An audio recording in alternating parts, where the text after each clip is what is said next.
Are you wondering what a Toyota Crown is? Yeah, me too. It might be new to the US, but the Crown name has a vibrant history in Japan. The first Toyota Crown debuted way back in 1955 and has evolved through 15 iterations. The latest generation Crown is offered in 4 variants in Japan, but in America, the only Crown we get is the crossover type.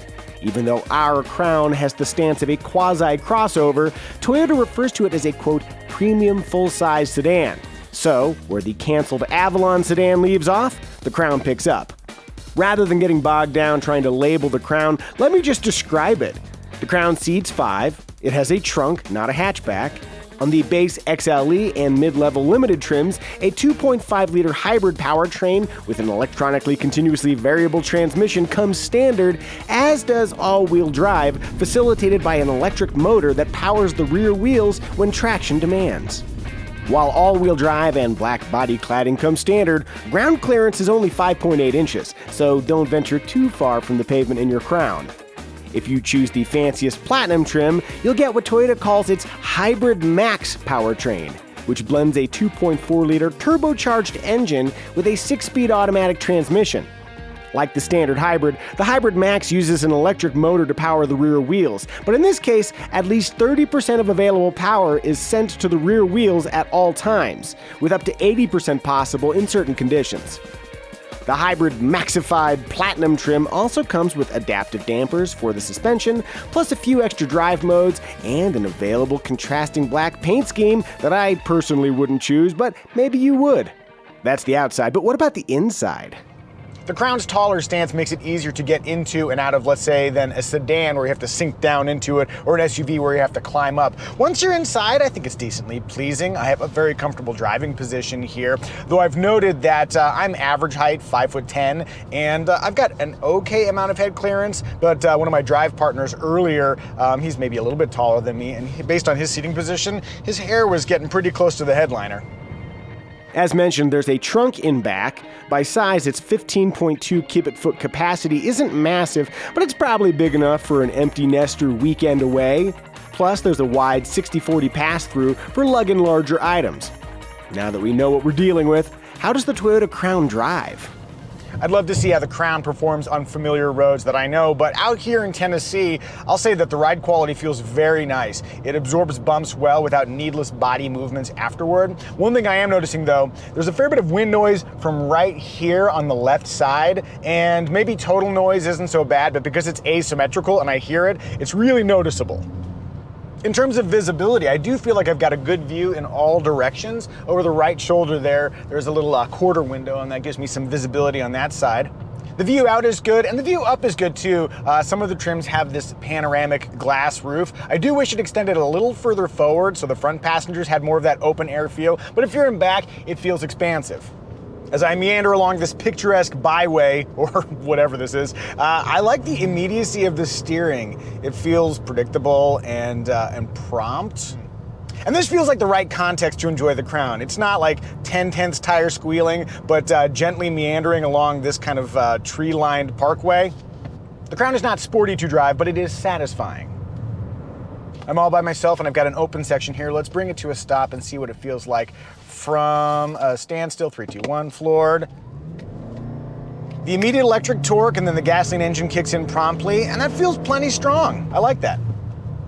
Now this is the base hybrid and you have that racing engine sound, but I don't know, years of driving hybrids have helped me adapt to that. Oh, and one last test. Let's bring the Crown hybrid to a stop. I have some of that spongy hybrid brake feel that I've noted in many hybrids, but can I bring it to a smooth stop? Yes, it takes some finesse, but you can definitely bring the Crown to a nice smooth stop. All right, that's driving the basic Crown hybrid, but I wonder how the Hybrid Max fares.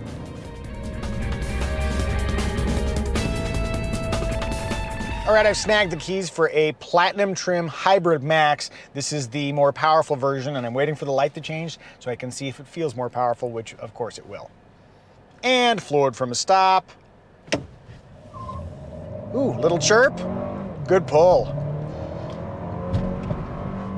That feels notably stronger than the standard Crown Hybrid, and the other thing I like, unlike the base hybrid version, the Hybrid Max has a traditional automatic transmission, so it goes through revs in a very familiar fashion. Rise, drop, rise, drop. And there's very little delay when you floor it to when the power comes in. Yeah, that's feeling spunky. In the Hybrid Max, we also have a few extra drive modes, and let's put it in Sport Plus and see how that goes. The Platinum trim is the only one to get adaptive dampers, and in Sport Plus mode, things should get firmer, but the roads here are so good, it's hard to tell. Okay, a little bit of a bump there. Yeah, you can feel the firmness. One thing I am noticing, though, is that I'm going in a straight line, and there is a little bit of play on center here where nothing much happens. In addition to having more power, another distinction of the Hybrid Max is that it always sends some power to the rear wheels. It never sends any less than 30%. That means it should have a somewhat more playful handling demeanor. Let's find out as I make a left hand here. Oh, yeah, there we go. Yeah, driving at an elevated pace, I feel like the Crown Hybrid Max tracks true. To the extent Crown buyers are looking for driving fun, this would be the play. And now, just for the fun of it, one more full throttle standing start. I'm making a ruckus with my Crown. With a better sense of the Crown's character, let's talk price. The base XLE starts just under $40,000 plus destination charges and includes 19-inch wheels, fabric 8-way heated front seats, and dual-zone climate control, along with a full suite of active driver assist technology. For $45,550, the Limited grade adds leather seats that are ventilated in the front and heated for rear passengers, along with a panoramic glass roof and an 11-speaker JBL audio system.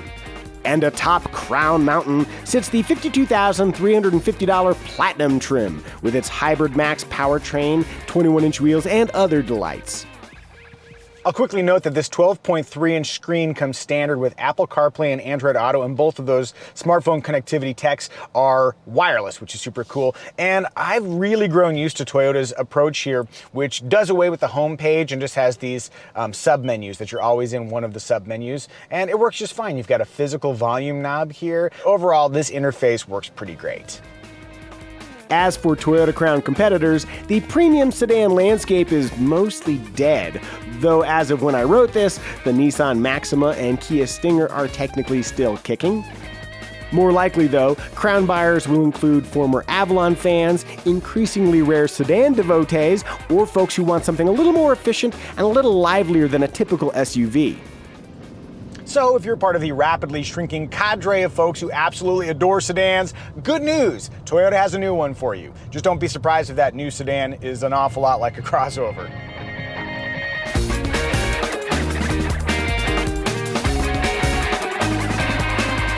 Yes, I know I'm not paying attention. Don't judge me, Crown, I'm talking to the camera.